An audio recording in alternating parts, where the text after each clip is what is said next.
समुद्र एक ठंडी, गहरी और डरावनी जगह है। आप जैसे जैसे धरती की सतह के नीचे चलते जाओगे, वैसे वैसे जीवन के पनपने की संभावनाएं उतनी ही कम होती जाएंगी, खास करके समुद्र के अंदर। क्योंकि जैसे जैसे हम पानी के अंदर चलते जाएंगे, वैसे वैसे प्रेशर भी बढ़ता जाएगा। इस हिसाब से देखा जाए तो सब मूत्र के तल में रहने वाले जीव बहुत ही छोटे होंगे, इतने छोटे कि शायद ही उन्हें आंखों से देखा जा सके। लेकिन आपको जानकर हैरानी होगी कि सच इसका बिल्कुल उलट है। इन जीवों का आकार असामान्य रूप से बहुत ही बड़ा होता है। पुराने समय में इनमें से बहुत से जीवों के बारे में कहानियां भी लिखी जाती थीं। लेकिन ऐसा कैसे हो सकता है, जिस जगह पर जिंदा भी नहीं रहा जा सकता, उस जगह पर यह विशालकाय जानवर कैसे पैदा हो जाते हैं? क्या यह कुदरत का कोई करिश्मा है या एवोल्यूशन का कमाल? समुद्र एक बेरहम जगह है, जहां पर हजारों डरावने जानवर रोज जिंदा रहने के लिए मशक्कत करते हैं। सतह से करीब 200 मीटर की गहराई को 10 सनलाइट जोन कहा जाता है, जहां पर रंग बिरंगे जीव रहते हैं। यहां सूर्य की रोशनी अपनी पूरी तीव्रता के साथ गिरती है, इसीलिए जीवन को यहां पर पैदा होने में कोई दिक्कत नहीं होती। जैसे ही हम 200 मीटर से और ज्यादा अंदर की गहराई में जाते हैं, तो टॉयलेट जून शुरू हो जाता है। यहां पर रोशनी बहुत ही फीकी पड़ जाती है और फोटोसिंथेसिस का प्रोसेस, जिसमें सूर्य की किरणों से खाना बनाया जाता है, नामुमकिन बन जाता है। करीब 1000 मीटर की गहराई में आने पर हम मिडनाइट जोन में पहुंच जाते हैं, जहां पर हर एक तरह की बाहरी रोशनी पूरी तरह से खत्म हो जाती है। यहां पर रोशनी का एकमात्र जरिया होता है यहां रहने वाले जीव, जिन्होंने अपने शरीर में बायोलुमेन नाम की चीज पैदा कर ली है। फिर जैसी स्पीशीज अपने शरीर में उत्पन्न होने वाली रोशनी से ही दूसरे जीवों का शिकार करती है। लेकिन यह तो कुछ भी नहीं है। मैं जिन जीवों की बात करने वाला हूं, वो तो समुद्र की ओर ज्यादा गहराई में रहते हैं। करीब 6000 मीटर की गहराई में हम 22 में पहुंच जाते हैं, जिसे हिंदी में आप पाताल लोक भी कह सकते हो। यह प्रेशर इतना ज्यादा होता है कि इंसानी शरीर के पल भर में चीथड़े उड़ जाएंगे। ये दुनिया धरती का सबसे बड़ा एरिया माना जाता है, जहां पर जिंदा जीव रहते हैं। यह धरती की 60% जगह है, लेकिन समुद्र इससे भी ज्यादा गहरा है, करीब 11,000 मीटर तक।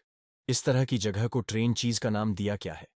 यह समतल जगह नहीं होती, बल्कि इसका श्रेय वी की तरह होता है, जैसे किसी ने समुद्र के तल में खुदाई की हो।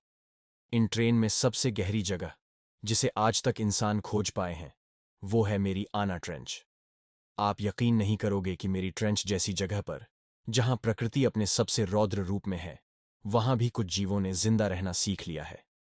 ये जीव सीधा किसी हॉरर मूवी से निकलकर आए हुए नजर आते हैं। The giant Japanese spider crab, B grade jelly fish, ऑनेलफेस द जाइंट, स्पेड दर्द, ग्रीनलैंड शार्क। यह केवल कुछ प्राणी हैं जो इन गहराइयों में अपना घर बनाते हैं। ये सभी जीव डीप सी जागरण में नाम की थ्योरी के क्लियर एग्जाम्पल हैं। इतने कड़े वातावरण में, जहां पर इनके शरीर को सिकोड़कर छोटा हो जाना चाहिए था, वहां इनका शरीर उल्टा असामान्य रूप से बड़ा हो गया है। इतने बड़े जीव दो समुद्र की सतह पर भी नहीं पाए जाते।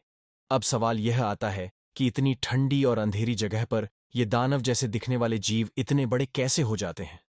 समुद्र में 400 मीटर की गहराई में आते आते खाना बहुत ही कम हो जाता है। सूर्य की रोशनी इतने अंदर तक नहीं पहुंचती, इसीलिए प्लांट्स एल्गी और क्लिंटन जैसे जीव यहां सरवाइव नहीं कर पाते। इतने जरूरी फूड सोर्स के न होने की वजह से यहां जीवों का झंडा रहना बहुत ही मुश्किल हो जाता है। ज्यादातर इन जीवों को जिंदा रहने के लिए देखती नाम की चीज पर डिपेंड होना पड़ता है। इस घटना को मरीन भी कहा जाता है। मरीन इस लोग बहुत सारे प्लांट्स और मर रहे जीवों के छोटे छोटे होते हैं, जो बिल्कुल बर्फ के छोटे गोले की तरह धरातल में गिरते रहते हैं। कुछ जीव पूरी तरह ऐसे मरीन इसके ऊपर डिपेंड होते हैं, जैसे कि वैम्पायर स्क्वाइड।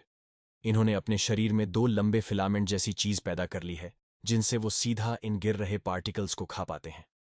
मरीन लोग एक बहुत ही जरूरी फिनोमिना है, लेकिन तब भी यह बड़े बायोमास को सपोर्ट नहीं कर सकता। डीप सी में रहे आने वाले जीव यहां वहां फैले हुए हैं और खाने की चीजें बहुत ही कम है। किसी भी छोटी मछली के लिए यह डरावने सपने से कम नहीं है। अंधेरे में से कब कौन सा जीव उन पर झपट पड़े, उन्हें खुद नहीं पता होता। जो जीव मरीन नहीं खाते, वह उन जीवों को खाते हैं जो मरीन इसरो खाना पसंद करते हैं। इतने कड़े पर्यावरण में लगभग हर एक जीव को एक टॉप लीडर के रूप में बॉल होना पड़ता है। उन्हें जीवों में आता है द जायंट इस पॉइंट, जब भी किसी वैज्ञानिक के सामने आप डीप सी की बात करेंगे तो वह वैज्ञानिक आपको द जायंट स्क्विड के बारे में जरूर बताइएगा। फर्स्ट सेंचुरी की शुरुआत का इकलौता ऐसा जीत था जिसका रियल फिजिकल फोटो हम नहीं निकाल पाई थी। आज हम जॉइंट्स स्केट्स के बारे में जो कुछ भी जानते हैं वो केवल उन गिने चुने स्टेट्स की वजह से हैं जो सतह पर हमें मिले थे।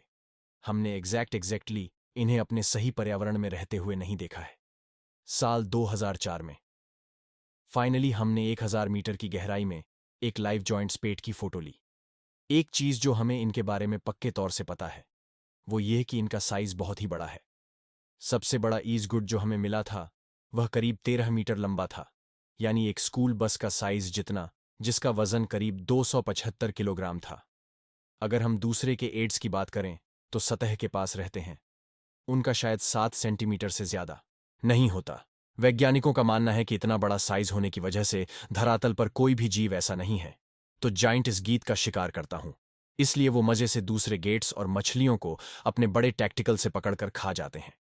दिन जाए स्केट्स का वजन आसानी से 700 किलोग्राम तक पहुंच सकता है और यह करीब 2000 मीटर की गहराई में भी आराम से रह सकते हैं। एक बार सोच, इतना बड़ा जीव घुप अंधेरे में तैर रहा है। आपको नहीं पता कि वह कब आपको अपने बड़े हाथों से पकड़कर जिंदा निगल जाए। ऐसे ही जीवों की तो कहानियां पुराने जमाने में फेमस हुआ करती थी।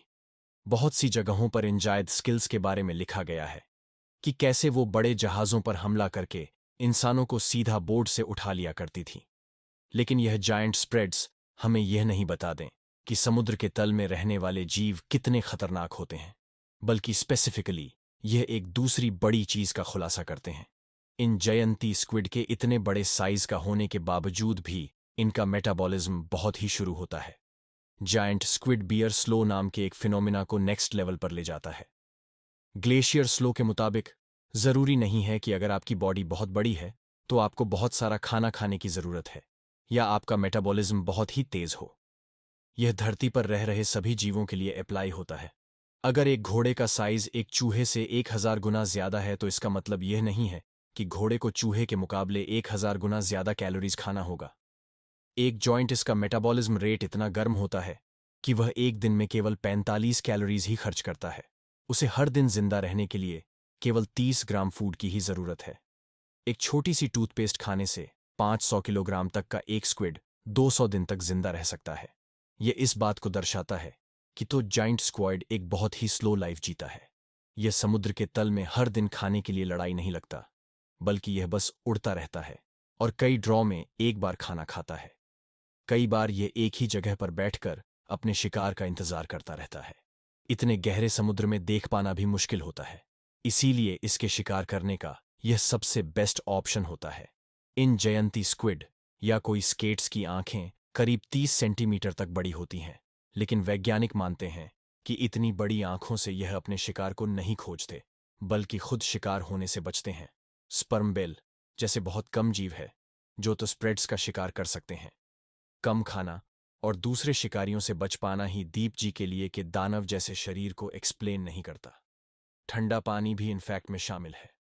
बस में का एक रोल कहता है कि ऐसे जीव जो ठंडे पर्यावरण में पाए जाते हैं उनका साइज गर्म पर्यावरण में पाए जाने वाले जीवों से ज्यादा बड़ा होता है। लेकिन यह रोल हिस्टोरिकल केवल उन जीवों के लिए सही होता है जिनका खून गर्म होता है, जैसे कि बस और मैमल। लेकिन कुछ वैज्ञानिक मानते हैं कि यह रूल उन जीवों पर भी लागू होता है जो समुद्र के तल में रहते हैं। यह बहुत ही कंट्रोवर्शियल साइंस है, लेकिन यह बात पक्की है कि पानी के अंदर ठंडे टेम्परेचर में विशाल जीव पाए जाते हैं।